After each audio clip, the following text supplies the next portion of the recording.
I'm going to talk about Aqua Factorem, which is a new method that we recently filed for patent and innovated at the University of Central Florida. It's an ultra-low energy extraction method for lunar ice mining. Now there's a market for mining water on the moon and using it for rocket fuel to boost communication satellites. This has been demonstrated by George Sowers and others, but we want to show an innovation that will make it more profitable much earlier and with a much higher profit margin. Now, right now, when a spacecraft is launched from the Earth, they throw it into a geostationary transfer orbit. And to avoid the high cost of launching an upper stage, they slowly raise the perigee over a period of 6 to 12 months to reach the final operating orbit. And during that time, because it's 6 to 12 months, you lose about $100 million of lost revenues. But that's cheaper than using an upper stage that you throw away every time. And so even though the commercial launch market is extremely tight, there's still $100 million to attack to try to get additional gains. And so that's the margin where we're going to be playing. Now the idea, the new concept, is that you will launch a space tug directly from the lunar surface without a propellant depot. Now this method was innovated by Dr. Nicholas Bennett from the Australian Centre for Space Exploration Research. He showed that this is actually viable, and it's economically viable without a propellant depot. He showed it by analysis. So what we're doing is we're showing the lunar ice mining piece that would work with this concept.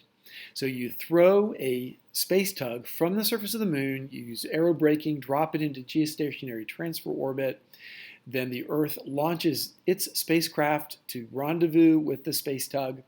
The space tug fires its high thrust engines and achieves a circular orbit in just one day, and you recover the $100 million of lost revenues. The space tug returns back to the surface of the moon on a single tank of gas in order to refuel and go do it again. And as a result, you've got this $100 million of recovered revenues that you can split between all parties. So the question is, can we operate lunar ice mining within a fraction of that budget, let's say $50 million per customer? Now, rocket fuel is stored energy, but volatiles, water is a volatile, and by definition, volatiles are things that flee from energy. So they exist in parts of the inner solar system where it is very hard to get into space. And on the moon, they are in the permanently shadowed craters.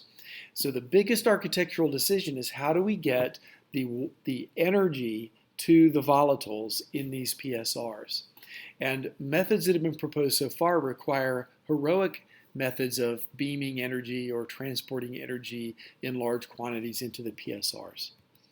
So we want to show a method of doing that doesn't require large amounts of energy. Now, when you do thermal extraction, you're trying to induce phase change. You're trying to sublimate the ice and then capture the vapor as it seeps out of the ground. But studies that I've done with Honeybee Robotics and with United Launch Alliance of thermal mining show that the vast majority of the energy is just lost to the environment. These are simulations I did with Honeybee Robotics where we were using a coring device to capture as much energy as possible. But even so, energy leaks out and escapes. And then the second problem is that once you've sublimated the ice, it doesn't move toward the heating element. It's a volatile, and so it flees energy, and the simulations show that. Most of the ice goes deeper into the ground and refreezes. And as a result, it's a very inefficient process. It requires a very high amount of energy to get a good yield. So what we want to do is propose beneficiating instead. We want to take advantage of the processes that nature has already done in the PSRs. At these temperatures, water is just another mineral.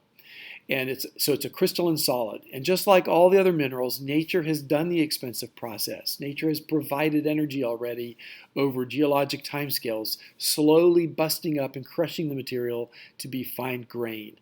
And we do have observational data indicating that the lunar ice is 10 to 100 microns in particle size crystalline ice. It may be weakly cemented because of vapor deposition, the reprocessing, but we expect it to be lightly cemented because the L-cross impact showed the material was highly porous and weak.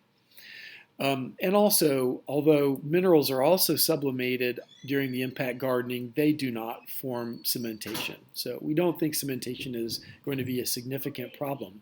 However, we will include grinding as one of the front end processes in the beneficiating. Now the architecture will look like this. It'll simply be a mining robot with beneficiating on board. It'll sort out the grains, keeping the 2 to 5% ice from the PSR and transport that into the sunlight for further processing. This will result in about a 99% reduction in the energy used in the PSR. Outside the PSR, you've got the water electrolysis and cleanup unit and the space tug. Lunar soil is a mixture of many types of particles, including glass, minerals, metal, and ice particles. Some of these other particles are useful for resources as well, so they could be kept in other versions of the system.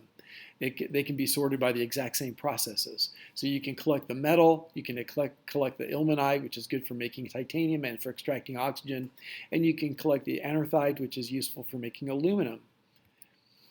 Beneficiation methods often include crushing, size sorting, pneumatic separation, magnetic separation, electrostatic separation, and there's others that are used terrestrially that wouldn't be as appropriate for use on the moon. I'm going to mention that some of these are actually more effective on the moon than on the Earth. Pneumatic in low gravity. Magnetic at cold temperatures is 6 times more effective. And ice does electrostatically charge, but differently than minerals. So the project plan is to test this patent-pending Aqua Factorem beneficiation method to get it to TRL3. We expect to be there by January. We will also have some prototyping done by then.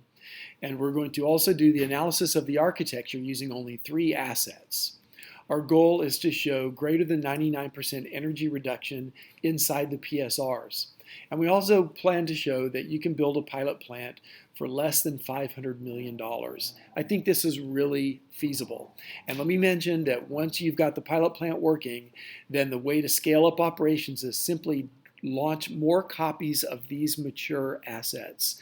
And it scales up naturally so that you can buy down risk incrementally as throughput increases. And then eventually you can transition to using other energy transport methods to work inside the PSRs after you've bought down the risk to an appropriate level. So we also want to demonstrate that we can show rapid profit and a high rate of return from early in the program. The team consists of myself, Dr. Daka Sapkota, who is a postdoc, Dr. Jack Fox, who is a technologist recently retired from NASA, Mika Robotics, which is actually a high school robotics team in FIRST Robotics that is sponsored by the University of Central Florida. This is an educational outreach, so they're actually producing some of the prototype equipment and participating in demonstrations of the hardware. And Dr. Nicholas Bennett in Australia. Thank you for your attention. I'll be glad to take any questions.